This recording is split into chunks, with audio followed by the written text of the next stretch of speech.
ito na naman, 'di ba? Parang ano to, horror roll para sa mga manggagawang Pilipino. Ang 10 best countries, Austria, Denmark, Germany, Iceland, Ireland, Italy, Norway, Sweden. Kung saan daw yung mga karapatan ng mga manggagawa talagang garantisado. Unlike the 10 worst countries at isa na po tayo doon. Ano po ba ang basa ninyo? Hindi ko alam kung nabasa niyo yung report in its entirety. Ano po ang paghimay niyo dito sa naturang report, reaction ninyo, Secretary?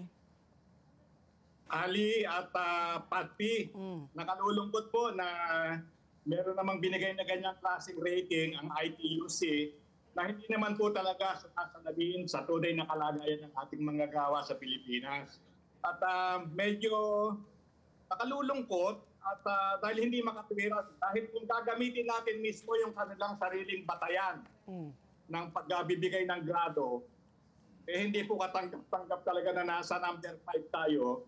Makikita ko nga po sa aking pagsusuri, ang pinakamababa po dapat na marka natin, number 2 grade 2 o kaya naman ay pwede rin po tayong maging number 1. Unfortunately, yan pong resulta na yan ay kinukuha lamang sa survey questionnaire pinadadala po ng ITUC sa kanilang mga member or affiliates na local dito po sa Pilipinas.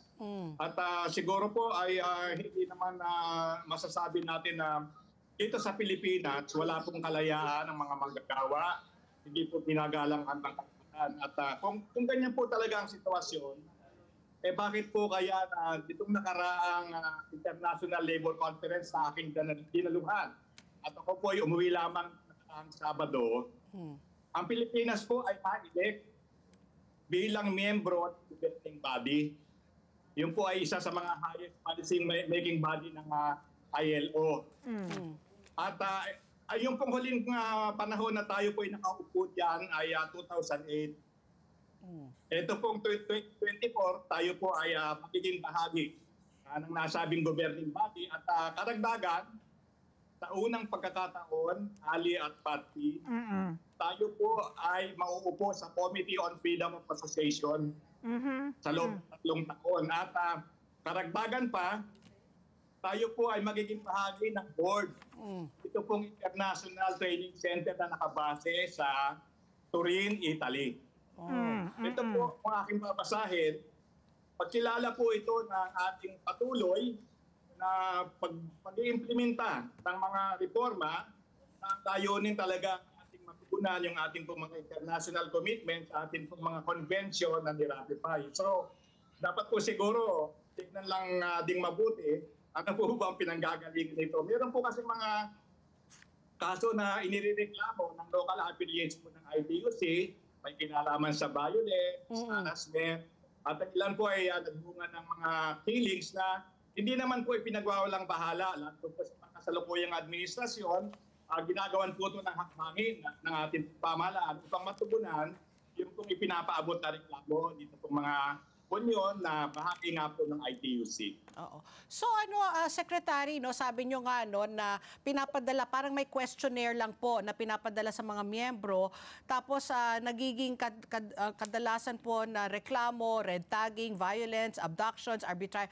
So wala po itong kinalaman po sa kalagayan in terms of yung kinikita ng mga manggagawa, yung kumbaga yung kanilang benefits po. That is not taken into account. Is this more of a physical, yung their sense of security, their sense of yung peace and order? Kasi I would think na kasi nga yung mga kasama natin worst, para may mga political tension parati dito, Bangladesh, Ecuador, Egypt, alam natin itong mga South Africa, I'm assuming this is in Africa, Eswatini, Guatemala, alam natin na napaka poor, they're really poor countries. So I was thinking na hindi itinatake into account yung kita, yung mga benepisyo po ng mga manggagawa para po ilagay po dito sa ITUC po. Tama ka dyan, Patpi, kasi parang ang pinag-ukulan lang ng pansin yung isinumbong po ng manggagawa may kinalaman doon sa physical, yung violence, etc. At hindi na po binibigyan ng konsiderasyon yung mga improvements, mga ginagawa ng ating pamahalaan. Kaya nga po nakakalungkot dahil napaka-subjective po. Kung babasahin nyo ni Ali yung po kanilang description ng ratings na naka-post naman po, hindi naman po siguro na ako'y magbubuhat ng ating sariling bangko bilang isang bansa. Ang pinakamababa siguro na pwede po nating matanggap na rating, number 2 po. At ako talagang magiging very objective, pwede rin po tayong pumasok sa number 1. Kaya nga po siguro, hindi po siguro nakikita kangay sumusuri sa kanilang questionnaire yung ilang mga aspeto pa na dapat sana sa kabuuan ma-consider bago mo sabihin po na worst country ang isang bansa. Dahil kung meron pong bansa na meron pong masasabi natin malawak na democratic space, kasama po ang Pilipinas yan.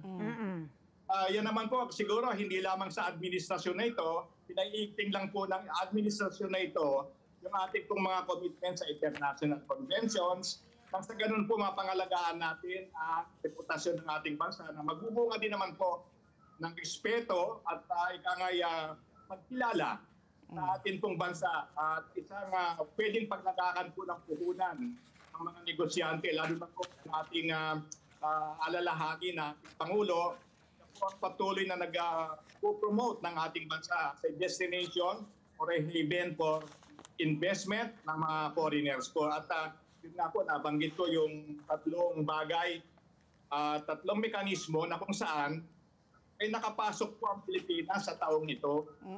Kung yun po talaga ay napakasamang bansa ng Pilipinas. Bakit po kaya tayo bibigyan ng ganong klaseng recognition dito pong international bodies?